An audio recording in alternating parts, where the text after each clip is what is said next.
back on Extra Points. Jordan Griffith of Sideline Cancer joining us now. Sideline Cancer tonight taking on Eberline Drive in the TBT quarterfinals. Jordan, you guys have rallied in each of your first two games to get here. How stoked are the guys to be in a position to keep chasing this $1 million prize? Yeah, I think everybody's really excited about tonight's game. When the first two games, our focus was on getting to the Louisville game and then, beating Louisville, which, we were up 25 at one point, and then they mounted a comeback, which is pretty common in these games. Like, last night, D3 almost lost and they had a 20-point lead. All they needed was 2 points and they almost blew it. So these comebacks are kind of common in the game, but we got through our last game. We had a dunk to finish it off, one by 3. We didn't lead the entire game till the end, and I think it's really brought this group together. Probably more so than any other group we've had. Like, the camaraderie in this team has been unique and different. And it's the second time these guys have all been around each other. You can really start to see they're starting to gel. Jordan, you guys are taking on Eberline Drive tonight. Pretty much you guys are the two veteran squads still in the tournament here. Only teams that have played in it pretty much every single tournament, except for maybe that 2020 year. I mean, we'll put an asterisk on that one. Talk about that and maybe the challenges that come with facing another team that is veteran in TBT play.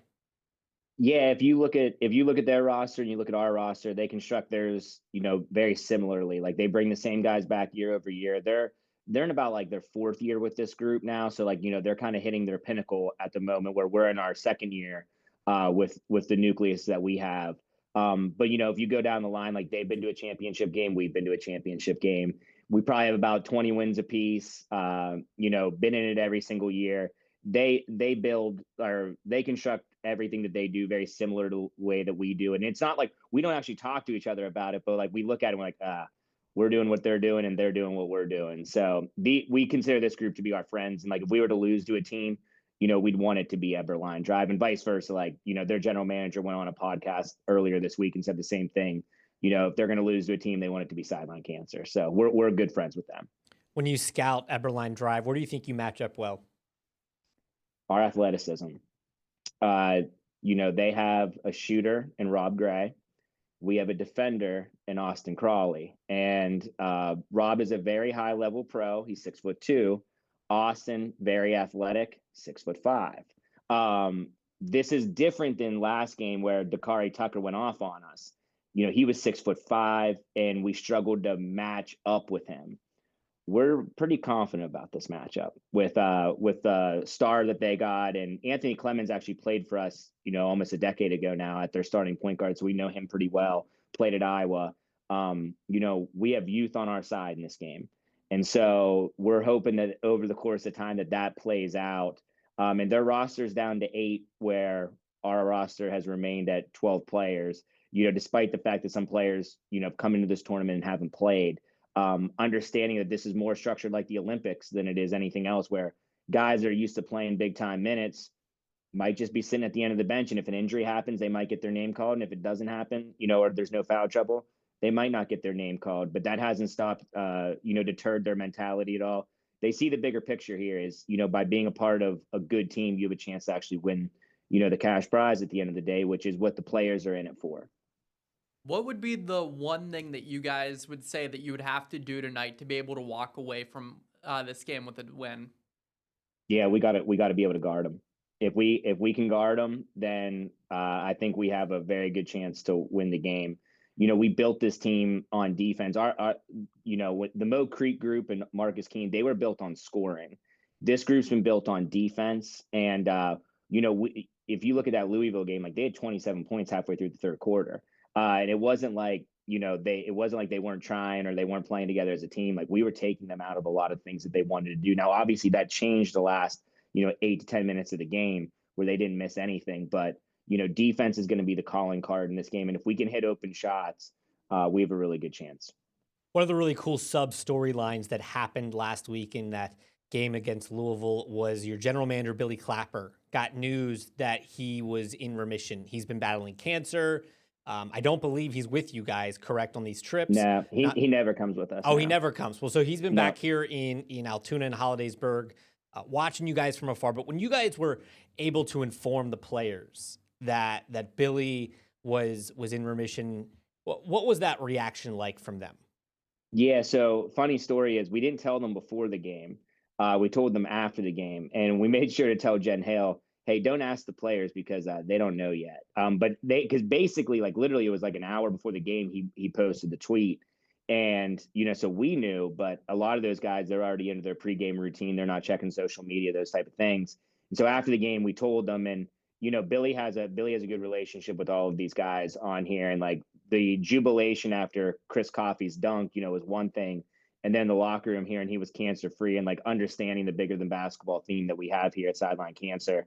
It was pretty cool. It was pretty cool to witness. And, the amount of love and support that he got on national TV and on social media, it was really cool. Yeah, just kind of talk a little bit further about how pivotal Billy is to what you guys do. Billy's, he's the founder of this. When we allow Billy to be Billy, he puts together teams like this. And, the 2020 team, that was Billy Clapper. The 2025 team, that was Billy Clapper. Everything in between, it was a little hodgepodge of all of us. But we've learned that, Billy has a unique gift, and it's bringing people together. And, this team wasn't like this at first, but has really become that over the last couple of days. And that's what TBT is all about. It's not about, hey, will we be best friends for life, blah, blah, blah. It's like, can you mesh? Can you find some common interest? And Billy does a really good job of talking to college coaches about these players that were around these guys for 4 years and whether, they can withstand the pressures of this tournament. Because this tournament, it can divide. It divided us in the Louisville game. And then after that, we gelled together. And it's been pretty cool to watch.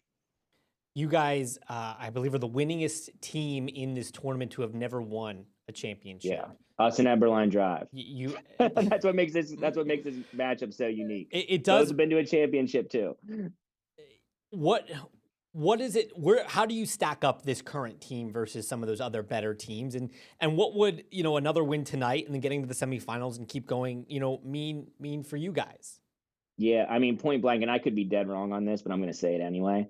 I think tonight's a championship at TBT. And I think these rosters, the Wichita State team is very good too. They knocked out a really good Heartfire team. And, they're led now by our former best player, Marcus Keene, the Wichita State team.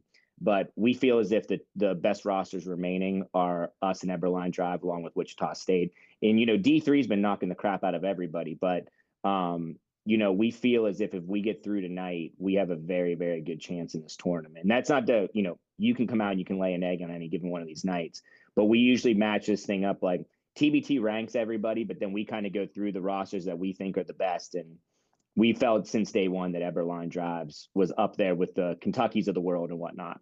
And so, this is going to be a great game tonight. And, they only beat Kentucky by 1 point. So this is going to be a good one. So, Jordan, the one guy that I've came away with that's very impressed throughout this whole tournament is Alonzo Verge Jr. Just kind of talk about what he's been able to give your team so far. Yeah, so, he's kind of like the engine to the team.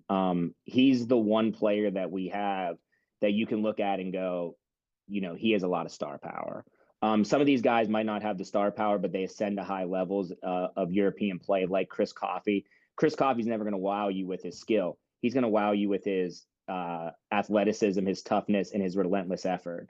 That's why people, Chris Coffey's a winner at the end of the day. But Alonzo Verge has really been kind of, he's the straw that stirs the drink. When Verge goes, we go. And so, tonight we're hoping to get the best performance, we've seen so far out of Alonzo Verge. And, to his credit too, Jermaine Marrow has been unbelievable for us. He's shooting 67% from three. If we were to go on and win this tournament, there's a good chance that Jermaine Marrow could be the MVP of this tournament coming off the bench, which speaks to the Olympic nature of this tournament. These guys are good. These guys are good. If you are unfamiliar with the TBT or you just want to watch a game, I recommend tuning in tonight for these quarterfinal matchups. Shell Shock versus Best Virginia at 6 o'clock on Fox Sports 2. And then Sideline Cancer versus Eberline Drive at 8 o'clock on Fox Sports 1.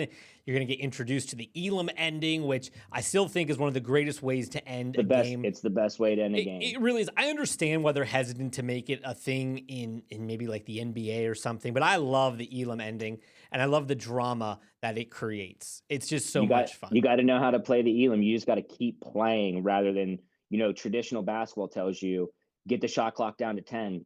No, you just got to keep doing what you were doing, and that should be good enough to get you to the end, which is why we've done so well in the Elam. In close games, we're 10-2 in the Elam ending over the last 6 years. And no one's just fouling like crazy at the end because it doesn't help you. Pointing the ball or shot, free throw in the ball. You do not want to be in the bonus, or you want to be in the bonus, but don't want to be fouling when your team's fouling to the bonus. So, well, Jordan Griffith and Sideline Cancer tonight. TBT 8 o'clock against Eberline Drive. Jordan, good luck tonight. Hey, thanks, guys. Appreciate it. Always love coming on the show.